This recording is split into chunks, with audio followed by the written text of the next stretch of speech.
So it's been like a month, but we're shaking the dust off. We haven't forgotten anything that we remembered a lot of things that we had previously forgotten. I guess if we have forgotten something, we've still forgotten it. All right. So we're still working through the life and ministry of Jesus. We started into his ministry before Christmas break, and tonight we're going to cover his second year of ministry. Next week, we will look at his third year of ministry, and then we'll look at Crucifixion Week, and then the resurrection to the Ascension. And then I realized that Super Bowl Sunday is a national holiday, and we didn't have Foundations for Faith on Super Bowl Sunday last year, so we will comply with that protocol, and we will skip Super Bowl Sunday. It's your thing, you talk, you figure it out. So. All right. Still working through the four Gospels, Matthew, Mark, Luke, and John. Much like it took us forever to get through Genesis in the Old Testament, the Gospels are the heart of the New Testament, and they will take us a little while to get through. Makes sense. And then we will start moving through other stuff. So, starting with Jesus' second year of ministry. You might want to grab this as a reference just to see here. Notice that the first 33 years of his life are covered in 4 chapters, 2 in Matthew and 2 in Luke. John the Baptist's ministry is just kind of like the preface to Jesus' ministry at the beginning of each gospel. That's what it was. Yep. The green chapters are his first year of ministry, and as you can tell, Matthew and Mark don't really have all that stuff in order. Some things that happen in Mark chapter 6, it looks like, happened in his first year. Wait, how can we know what happened in the first year and what didn't happen in the first year? Are they like educated guesses? It's synchronizing the gospel accounts together in a fashion where you realize that this story is connected to this story in this gospel, which means that in this other gospel, when it's way out in the middle of nowhere, not connected to anything, it actually didn't happen right in those events. It happened somewhere else. Makes you wonder if, like, when papers were getting compiled, one just got in the wrong spot. That happens from time to time. Is it also possible that Yeah, there's actually a chunk of a chapter in John that used to be attached to the end of Luke. Nobody used to question whether it was part of Scripture or not, but they weren't even sure which one it was supposed to be in. It landed in John ultimately. Okay, I got my train of thought back. Okay, Micaiah's train of thought. Is it possible that they also do it by like looking at like events or like holidays or Jewish holidays and stuff that they're like attached to? So like, you know, say if it like mentions like Jesus went out to the Passover feast, like that'll kind of. Yeah, any events that are connected to one of those specific events helps. But there's not a lot of that in Jesus' ministry, honestly. A lot of the events are just, and this happened, and this happened. It didn't say this Right. happened after this happened. It said, and this happened. Yeah, in Mark, oftentimes it'll be immediately after that, such and such happened, and then you're like, okay, these two things happen next to each other. But In Matthew, That's about there's it. a lot of, and this happened, and then he went into the hillside, Mhm. and then he did this, and then he did that. Yep. Anyhow, so we're looking at the light blue chapters, and we are not going to hit every single one of them. A lot of what happened in Jesus' second year of ministry is equally covered in Matthew, Mark, and Luke. And so I may indicate that it's from a specific chapter, but it's probably found in 3 locations. And occasionally there's something that's found in all 4. All right, diving in here. We'll start in John chapter 5. John's coverage of Jesus' second year, he catches the beginning of it and he catches the end of it and nothing in between. So this does allow us, though, from the other gospel accounts to start pegging where things land. And actually one of the key themes in all the gospels around the Sabbath sparked here at the second Passover. So he goes down to the Bethesda pool on the Sabbath in Jerusalem, and he heals a guy who's a paralytic. And because it's the Sabbath, and Jesus told the man to get up and walk and carry his mat, which is tantamount to ordering a person to work on the Sabbath, Jews were all up in arms. This is blasphemy, this is terrible, can't have this happening. And Jesus questions, like, do you have your priorities right? This man who has not walked in 38 years is now walking. And like, there's 6 perfectly good days of the week to heal. Heal on those days, not on the Sabbath. He's like, no, make an example of this. But anyhow, that theme actually is where in the other 3 Gospels that they connect and figure this must be in his second year of ministry, because it is a question that is asked of him regularly. And we find this right away in Mark chapter 2. His disciples are picking grain on the Sabbath, and the Pharisees in the neighborhood challenge Jesus about this, because picking grain so they can eating was okay on the Sabbath, but the idea of harvesting on the Sabbath is just completely right out. So, yes, I'm not sure all the details of how they had those laws worked out, but they had sorted out that you had to love your neighbor, but you could hate your enemy, which is why Jesus countered that in the Sermon on the Mount. And they had sorted out all the details of what it meant to work. They had that ironed out to, this is how many steps you could take on the Sabbath. So there's a gospel reference to a Sabbath day's walk. That means it was less than 1,500 steps. I believe that was the distance. They would count them. That's not a lot of steps. No, 1,500 steps is not a lot. They didn't have to keep a tally. It's just that you couldn't walk from, say, Jerusalem to Bethany on the, or it might have been able to make it. You couldn't walk from Jerusalem to Nazareth on a Sabbath day. If you're in the middle of a big journey, you take a break on the Sabbath. You don't walk very far. But if you need to go get water from the well on the Sabbath, or get a drink or run to the neighbor's house, you can tootle short distances, as long as 1,500 steps approximately. That's, yeah. So Jesus responds in blowing their mind by asking them about David, who was eating the bread of the presence that was restricted to anybody except the priests, and he even gave it to some of the fighting men with him. And they didn't really have a response to that, because... You can't have a response to that. Exactly. But it continues, and Jesus keeps pushing buttons with the Sabbath. Right into the next chapter, he's back in Galilee.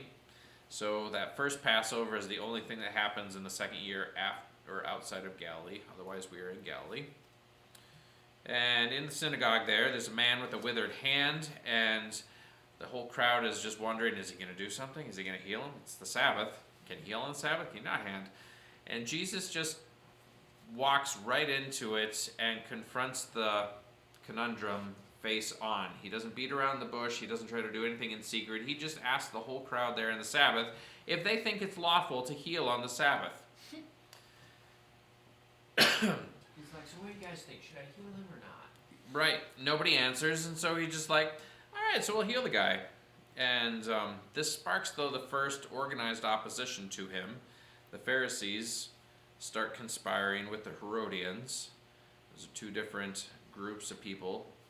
The Pharisees had a school of thought and theology. The Herodians were more politically motivated. They were just people that were aligned with Herod so they could be in his good graces and have influence in the country. But they had the power of the sword, so that's why the Pharisees were conspiring with him. And after this, Jesus starts attracting all kinds of huge crowds. And I will tell you in advance, we're not covering absolutely every single teaching and event that happens in the second year. We're going to skim a few things, but we'll hit the highlights for sure. One of those highlights is appointing the 12.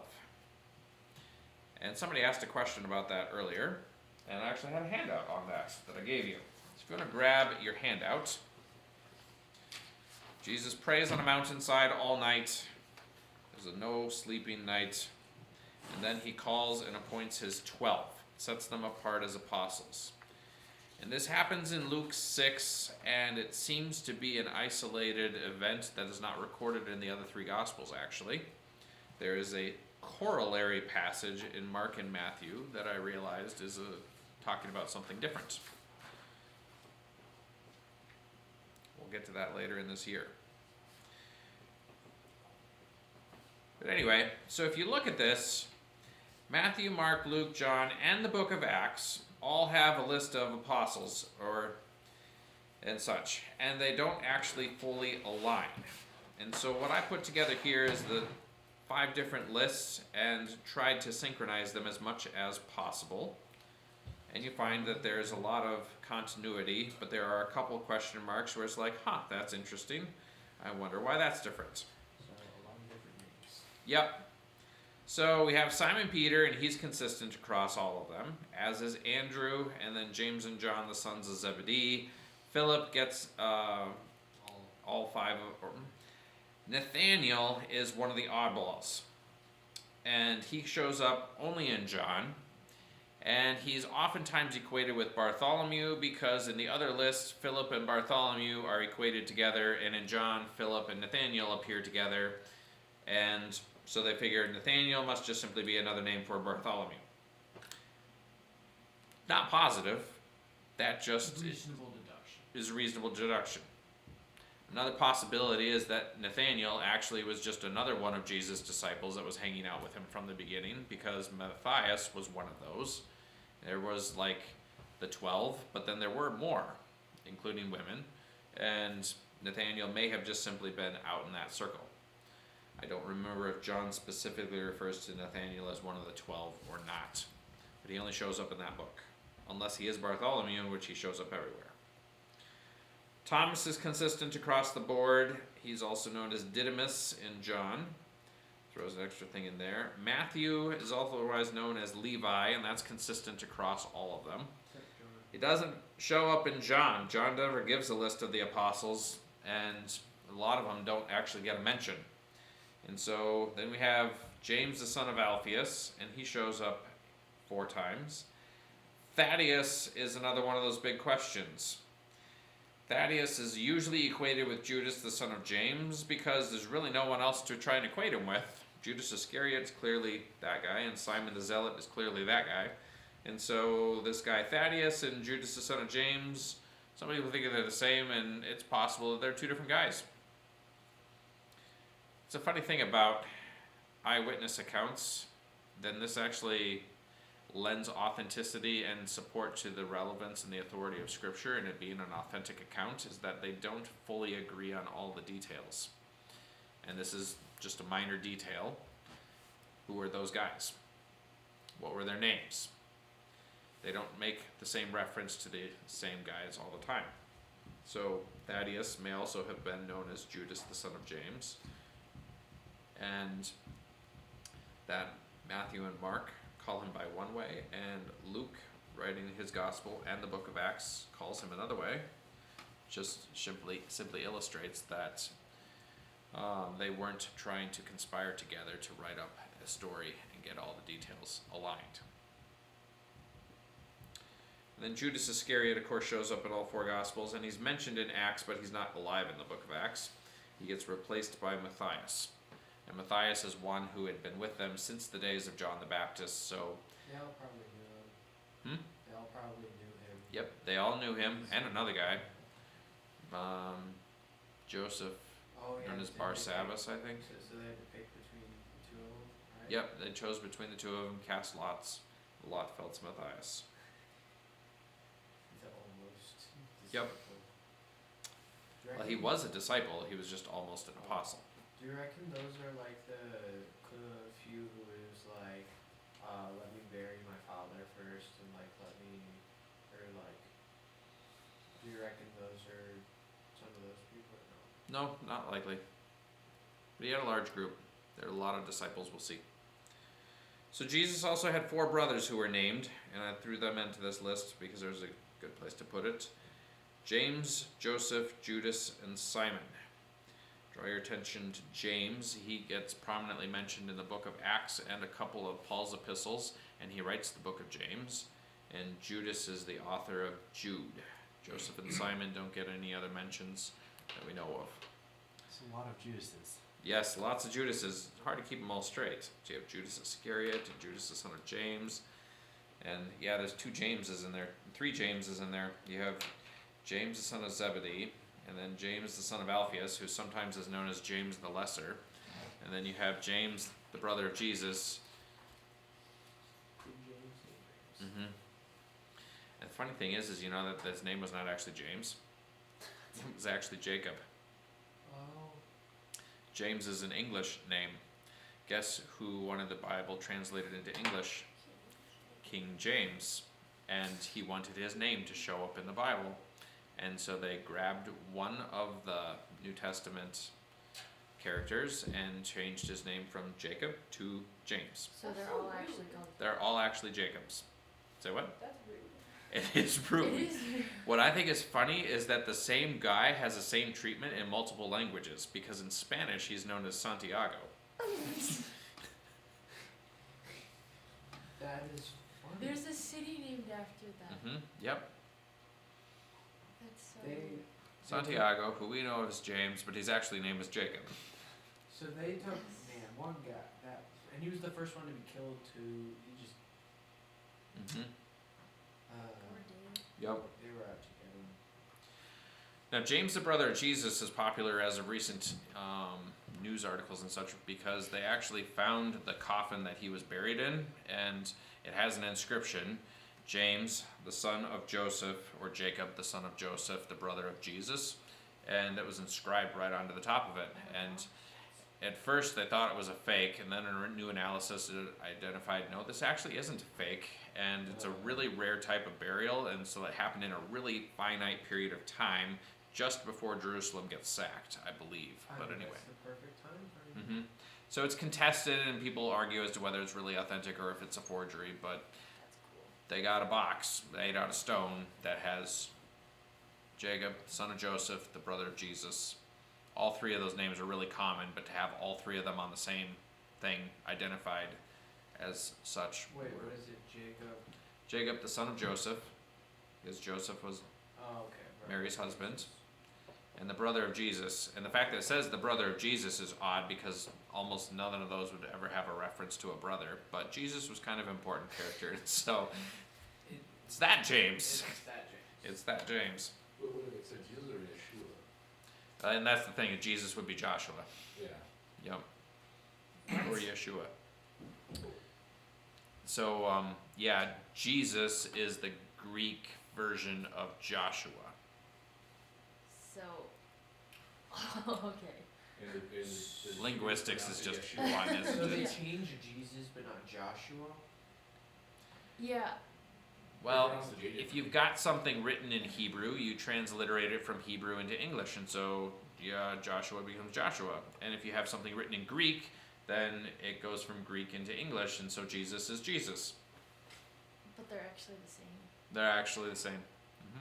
I'd be interested to read So- the Hebrew or something with like all the original Hebrew manuscripts translated and how all the names would be off, or at least half of them or something Mhm. like that.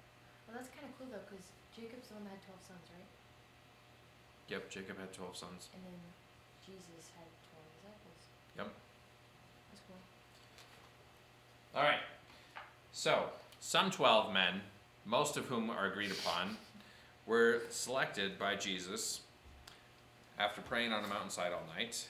And they were his apostles. And the word apostle is simply Greek for the sent ones, which is clearly descriptive of what they were to do. They were sent. But they weren't sent that day. It comes a little later. This is in Luke. It says, immediately after that, they came down the mountainside, and then they came to a level place, So to and he speak. preaches a sermon that has a lot of parallels to the Sermon on the Mount, but the Sermon on the Mount was preached on a mountain, and this was preached at a level place. Is this a sermon on the plain? This is the Sermon on the Plain. Lots of parallels, but it is likely that Jesus preached the same messages multiple times because traveling preachers do that to add efficiency and not have to create new content all the time, but then everybody gets the same message. Yeah. So like today, everybody can watch the same YouTube video, and Jesus' day you had to create the same YouTube video over and over and over and over. So Well, then also like words and ideas when we're traveling so much, Yep. they're gonna get changed. So like you tell it to an original group, and then they're gonna talk Mhm. about it, but then you get to a new place, and it's like they all kind of maybe heard it, but they don't know the exacts and they don't know the specifics, and it, maybe a couple ideas got changed. It's a possibility. You see that actually play out in Jesus' parable of the minas and the parable of the talents. And you can see that both of those parables have lots and lots of similarities, but there are some very significant differences. And they're actually spoken at two different locations in the third year and the crucifixion week, actually. But so you see that Jesus had a repertoire that he worked from, and then he tailored it to his specific crowd and specific issue as needed. But we see that some here with the Sermon on the Plain. So if you want, you can look at it and see the parallels to the Sermon on the Mount. The Sermon on the Plain is much shorter, but it seems to be a different time, different place.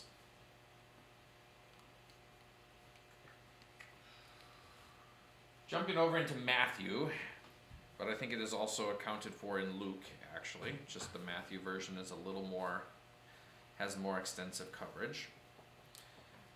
Jesus meets a centurion that has a sick servant, and the servant is sick near to death, and Jesus agrees to go heal him, and the centurion's like, no, you don't need to come to my house to heal my servant. He says, I too am a man under authority, and I send men to do this, and they do it, and I say, go do this, and you do that. And so the centurion's like, you just say the word, and he'll be healed. And he knows how that works, because he gets things done around there all the time by sending someone to do it.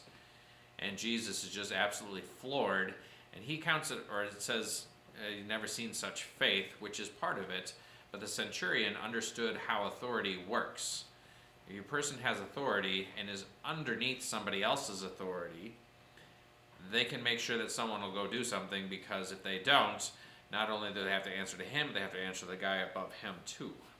And so you just make things happen, especially when it goes all the way up to Caesar himself. And as a Roman, you would definitely know how that worked. Yep. Because he rose to the rank, so he at one point was the one doing it, and then he gets to a point where he's ordering people to do stuff. Yep. So this is another example of Jesus healing from a distance. He was not limited by time and space and having to be there. He oftentimes was, but a couple times he isn't. Now jumping back to Luke, as I think this only gets covered in Luke, is the first time Jesus raised somebody from the dead. So this is in the village of Nain, which is on your map of Galilee. And this is the only time that Jesus is in that village, to my knowledge. And he's just walking by, and there's a funeral procession coming out of the village with a dead body. And it's the only son of a woman who is now a widow, and this is like a death sentence for the widow. Yeah. Because she does not have a husband to earn money and a living, and she doesn't have a son to earn money and a living, and so she is going to be destitute for the rest of her life, however long that may be. And she was not necessarily an old woman. She could very easily have been in her 30s or 40s. Anyhow, so Jesus walks over, raises the guy back to life. He sits up in the middle of the funeral procession, and everybody freaks out. So one thing that I had not thought about until I was in Russia, the Russians were asking me about this, is like, okay, so was this guy resurrected or is he just resuscitated? And I was like, say, what? But there's an important difference here, because this guy is raised back to life, but he still died. Again, there's a handful of people that have died more than once. This guy is one of them. Oh my David gosh. Jones, no, Barbosa. Right. Yeah, that's fiction. This is not fiction. But yes. So this guy gets resuscitated back to life. He is not resurrected in the sense that Jesus was resurrected and had a fundamentally different body. And that's one of the things you can tell. So Jesus can go through locked doors. This guy didn't have the ability to go through locked doors. That we know of. That we know of. He's not walking the earth that we know of, because he should have died again. Imagine he didn't. But was the man resuscitated within a reasonable amount of time from when he died? Like it could have been, it's a miraculous resuscitation. Oh, yeah, did ya? This is not to diminish the miraculous nature of it. The guy was dead. No issues about that. He's not just like CPR brought back and starts breathing again. It's not like his heart had just simply been stopped for a few minutes. They were about to bury him because he was that dead. And yes, this is definitely a very miraculous So they stayed the raising night from with the dead. Hmm? him. They had stayed the night with him and everything. I don't think that came around until the days of the English, honestly. But So you mentioned he's one of the few people who have died twice. Is the other one like Lazarus? And is that it then? I can think of 4 off the top of my head. No, there's another one. So there's a guy that Elijah or Elisha raises back to the from the dead in the Old Testament, Okay. and then there's this guy, and then there's a little girl who will come across in a few slides, and then we have Lazarus, and then Eutychus falls from a Oh, yes. window, Yes. third-story window, and dies. And so there's at least those 5. We'll Okay. see if we come across any more. Do you remember anybody else? I'm not sure if it's what you're talking about, the Elijah, but there was the widow's son. Yep, that's the one. The widow's son. I think it was Elisha, but I don't remember. I get those One two or the other confused of so I often. thought it was Elijah. Say what? I get those two confused so often. Yes. I thought it was it Elisha? No, I thought it was Elijah. All right, so it's about this time Jesus ends up getting back into the Capernaum neighborhood, and wait, nope, I flipped a page. I shouldn't have flipped the page yet. There we go. John the Baptist hears reports about what Jesus is doing, and he sends messengers to Jesus. And he asks the question, "Are you the one who is to come?" And the extended length version of the question is, "Or should we wait for another?" Because John probably was not expecting to land in prison and get left there. Reading into it, he was probably a bit discouraged. Prison life was not easy back in those days. Other people had to sustain you. So Jesus tells his disciples, John's disciples, the dead are raised, and the blind see, lame are walking. Blessed is he who is not offended on account of me. So John got that message back from Jesus. Man, I would hate to pursue that message because it's like a simple yes or no would suffice. What is this supposed to mean? Riddles. Jesus answered questions with riddles. How would he answer my question?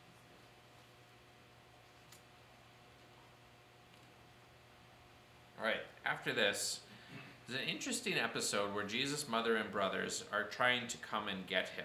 And it specifically says because they thought that Jesus was out of his mind. Apparently, the crowd sizes were getting to be quite significant, and the words that he was speaking were getting to be just a little bit more than they could handle. Now, part of it, you got to remember, is that they had spent 30-ish years living with him, and he's like normal for most of that 30 years, even if he had a miraculous birth that, Oh, you know, so it's Mary just- remembered and the brothers heard stories about, but he's like normal carpenter Jesus. And then all of a sudden, things go weird. He goes off the walls. And it sounds like he's off the rails, and they're hearing stories, and they're like, we need to have an intervention. And Jesus declines to go with them. I don't know that they actually quite intercepted each other because the crowd probably kept his mother and brothers at a distance.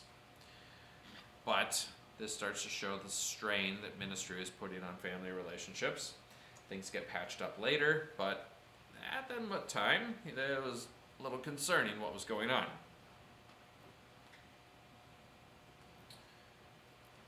Luke 12 is one of the chapters that seems to be out of order, but this actually seems to record Jesus' first parable, and this is a shift in his teaching that's been recorded up to this point.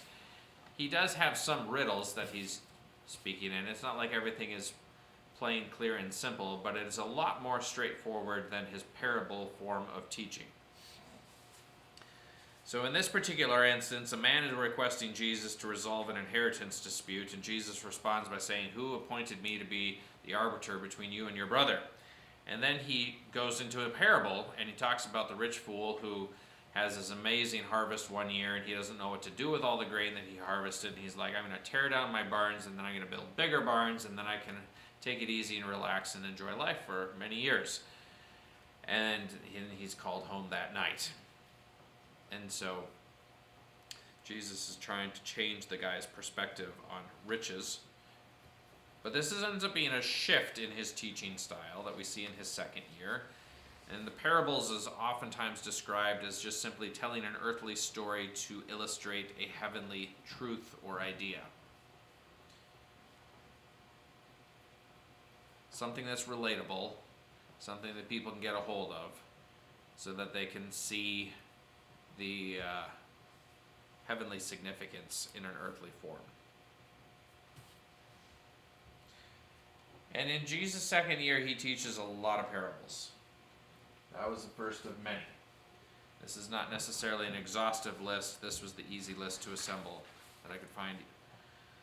It includes the parable of the sower, the parable of the growing seed, which is a short little one that is only found in the book of Mark and not found anywhere else. There's the parable of the weeds. And you know what's unique about the parable of the sower and the parable of the weeds? We get Jesus' interpretation of those parables written into the scriptures, whereas so many other parables, he doesn't elaborate on what it actually means. Sometimes he just decides to leave the crowd wondering. Sometimes the disciples got the inside scoop and the crowd was still left wondering, but he also tells the parable of the mustard seed, the yeast, the hidden treasure, and the pearl, and people have been arguing for 2,000 years whether that's one parable or two parables. Wait, what's that? The hidden treasure and the pearl. Is it one parable or is it two? Yeah. Find it in Matthew 13, I believe. And there's the parable of the net. One of the things that I find unique about the majority of Jesus' parables, not all of them, but most of them, are him trying to illustrate what the kingdom of God is like. And so he actually describes and starts off the parable by saying the kingdom of God is like. And then he describes a circumstance or a situation.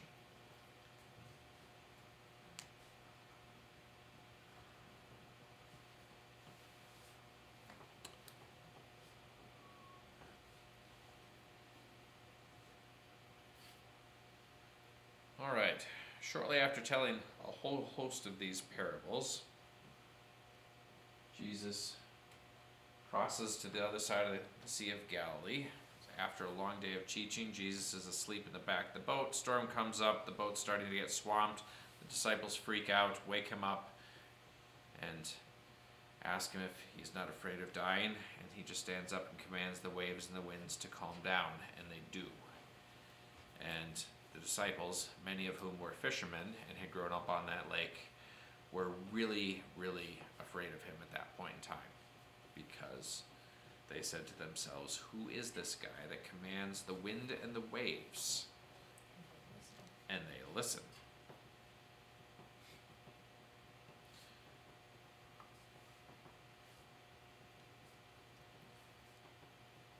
Getting to the other side, can't tell if there's any night that actually happens unless the storm was in the night. But on the other side of the Sea of Galilee is the region of the Decapolis, and this is Greek settled area, Greek culture area. And this is where Jesus runs into Legion. And interestingly enough, in some versions of it, there's actually two men who are demonized. In other versions of it, there's only the one. In one of them, the demons have a conversation with Jesus. That's where you get the name Legion. And Jesus confronts the demons, casts them out of the man. They ask to go into the herd of pigs, and Jesus says yes. Why would there be a herd of pigs there? Greek farmer. Greeks. Oh Jews my would not be gosh. eating pork. They have no economic value from swine. But Greeks would. That would be awesome. And so I assume the disciples and Jesus were like, hey, if we're getting rid of issues, we're getting rid of demons. It's win-win. Yeah, I don't know if the disciples had any idea that the swine were going to just run off the cliff into the sea right after that. Jesus probably had some idea what was about to happen and let him do it anyway, but that freaked everybody out. That was not necessarily against Jesus' intentions. Like, you don't need to be popular on this side of the Sea of Galilee too. So the people that see that happen freak out and are like, you have to go away from us. And the guy who was delivered wanted to go with Jesus, and Jesus said no. But change your ways.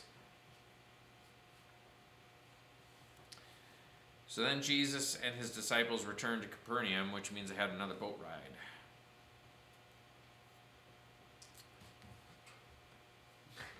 Jesus commands the waves and wind to stop. Then they get to the other side. 2,000 pigs go into the ocean and drown. Out of their own free will, it appears.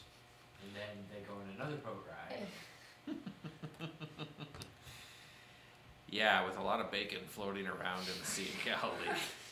Such a waste. It's quite a waste, The fish yeah. ate so well. It wouldn't it lasted for us anyway. The fish Yeah, ate the so fish. well. Yeah, fishing would have been good for a while. So they get to Capernaum and they arrive to crisis there too. So Jairus is the synagogue ruler in Capernaum, and his daughter is very sick, and he asks Jesus to come heal his daughter, and Jesus goes with him. On the way, he gets touched by another woman who's sick with the issue of blood. She gets healed. The crowd had been pressing around him, and Jesus stops in the middle of his procession and is like, "Who touched me?" And the disciples are like, "Seriously? What in the world?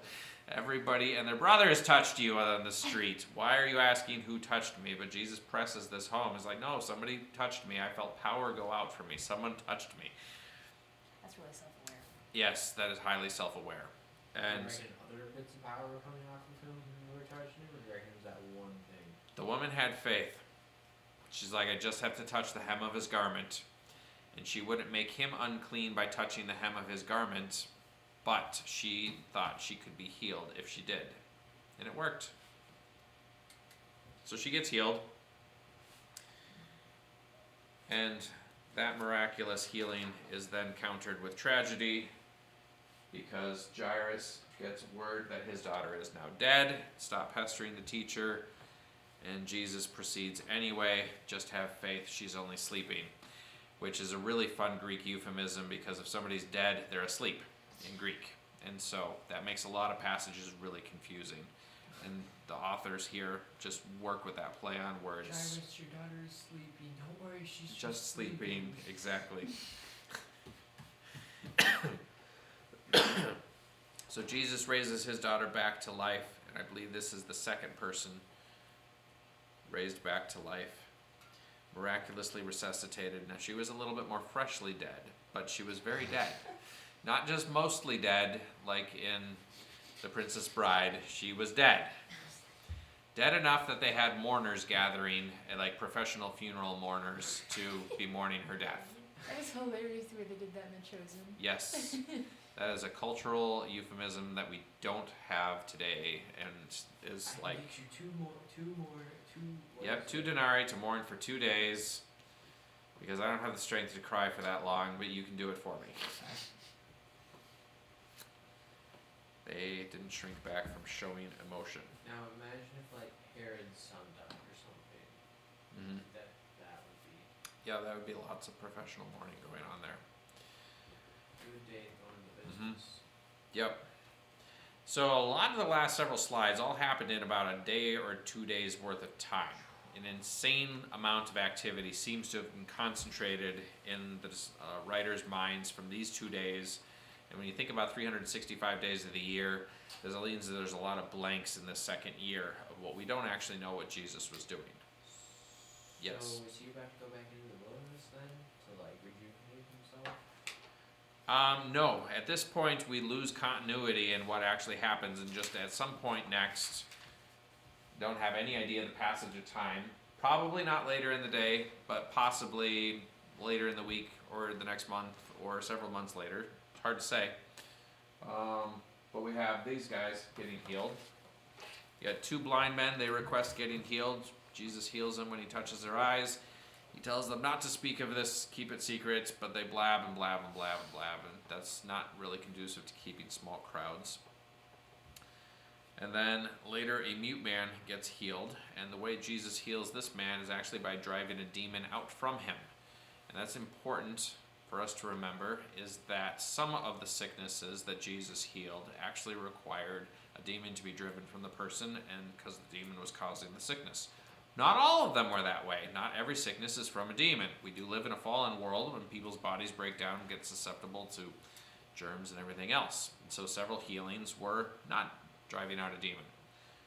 But they have both options available, is important to remember when you're dealing with sickness. Now, this sparks another conflict with the Pharisees, because the Pharisees claim that it's by the power of Satan that Jesus is able to cast out demons. And Jesus calls them on their faulty logic. If Satan was divided against himself and was driving his own hordes out of people, then his house would fall. It could not possibly be that he would be doing that by the power of Satan, which means it must be by the power of God.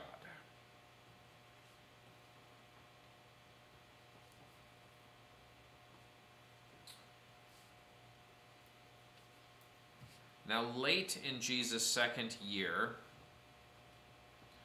and we know it's late because it actually gets tied to the third Passover, we see Jesus do something he has not done yet before.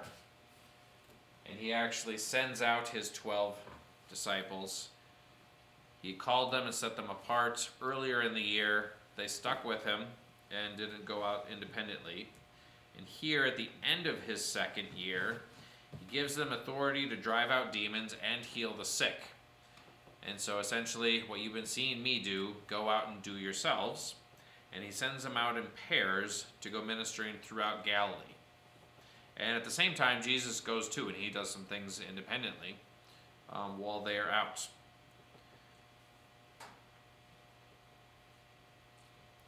This is a key step in his training of the disciples, because up to this point he had been doing everything, but he had no intention of letting that stay that way. And so after they've only been with him for a couple of years' time, all of a sudden he's like, you're up to speed. Now it's your turn. And so he gives them a practice round. And they go out. And when they come back, Jesus actually takes them off into the wilderness to some solitude. And, They're like, well, when did you do this? yeah, exactly. They don't understand why they do this. At the same time, they get word that John the Baptist was beheaded. And so that is also at the end of Jesus' second year. And this all happens just before the third Passover. Now we're back in John chapter 6. So John chapter 5 gives us the beginning of the second year, and John chapter 6 gives us right at the end of that second year, and on the other Gospels fill in all the details in between, although it's hard to nail it down other than themes and other things like that. John the Baptist gets beheaded because he said things against Herod and Herod's wife, who wasn't originally his wife, but his brother's wife. Who's that? Yes, had a vendetta. And so her daughter dances for Herod and pleases Herod, and so he offers her up to half of his kingdom. I have no idea why she didn't take half the kingdom. I would totally go for half the kingdom. I'll take half the kingdom. Half the kingdom, you keep John the Baptist. Exactly. Her mother counsels her to ask for the head of John the Baptist, so she does, and it's delivered on a silver platter. Imagine the tax revenue of half Hmm? the kingdom. If she didn't do what her mom asked, she probably would have been killed, so like. Right? You think I so? mean, Probably. Well, if she had half the kingdom, like, But like, okay, but like if the lady's like, do this, like I don't. well, no, Herod felt bad. Herod didn't want to like say no to her in front of all of his like, Yes. yeah, guests. And so do you think it would I look good if suppose. he's like, I gave her half the kingdom and then her mother killed her? Like, Well, Yeah, it's do you- the mother's fault. That would not fly. I don't. I don't know if the mother had the authority to execute. Yeah. And to do that to your own daughter is really, I mean, there would have been a relational strain. Totally give you that. I don't know. It's interesting. If I were the daughter, I just wouldn't have even consulted with mom, because I've been like, half the kingdom, thank you. I like the northern half. It's got better farmland up there, better rainfall, The tax revenue? tax revenues. Oh my god. Northern half of the kingdom, thank you. Did anyone actually ever take half the kingdom when they were offered it? No, I'm pretty sure it was a euphemism that Like it was I a will be generous with you. Go ahead and ask what your heart wants, type of thing. historical. It's like, actually, I just wanted supper tonight, but half the kingdom, I'll have to go for that. I don't know. I did actually mean it. Mm-hmm. Is dinner included for that? Should have had the key. Yeah. You can have all the dinners you want. Yeah, I mean, remember when Adonijah, the brother of Solomon, went to Solomon and had a question. Actually, Bathsheba went on Adonijah's behalf, and Solomon, treating his mother with all kinds of respect. And his mother has a small request on Adonijah's behalf, and Solomon's like, "Go ahead, shoot," and she's like, he wants Abishag, and Solomon's like, he may as well ask for the entire kingdom. So that was the last day for Adonijah. And Joab and Oh, that's Abiathar was spared because he was in the wilderness and wore the linen ephod. But Is that when what's his face, did his duty and got promoted to army commander? Benaiah, yep. Yeah, Benaiah. Anyway, so all this happens at the same time. Disciples get back from their ministry journey, and they learn about John the Baptist being beheaded, and everything says we should go off in the wilderness and be alone for a while, and a crowd finds them. So the disciples are all like shot, and so Jesus is like, I got this one. So he stands up and he teaches the crowd. We don't know anything of what he says, but there's 5,000 men there, plus women and children. Oh wait, so the disciples are all shot? Yeah, the disciples are shot because they've just gone out around Galilee. Oh, so this is like right after? Yeah, this is right after. Oh, Like, this is oh. the same day that they meet with Jesus, and Jesus is trying to get them away. We're going to go on a retreat to recover from what we just went through. Wilderness retreat. Yeah, exactly. They're going on a wilderness retreat. And then 5,000 people appeared. and Yeah. started talking all over. Massive crowd gathers, and like, we want to hear this. So Jesus preaches to them, and I think this is on the far side of the Sea of Galilee, but I don't know what it's the far side from. Probably the far side from Capernaum or something. But in any case, this is when, Jesus is like, well, you guys feed them. I just did the preaching. And they're like, how are we supposed to find food for these people? And so then Jesus does the multiplying of the loaves and fishes. This is one of the few miracles that is actually recorded in all 4 of the Gospels. And so this is a nice benchmark event that is used to synchronize the Gospel accounts, because several events get attached right before it in one Gospel or another. Other events get attached right behind it in one Gospel or another. So this one, and it is connected to a Passover. So this ends up being a huge event as far as being able to synchronize the Gospel accounts. I wonder if he did that on purpose. Like, I wonder.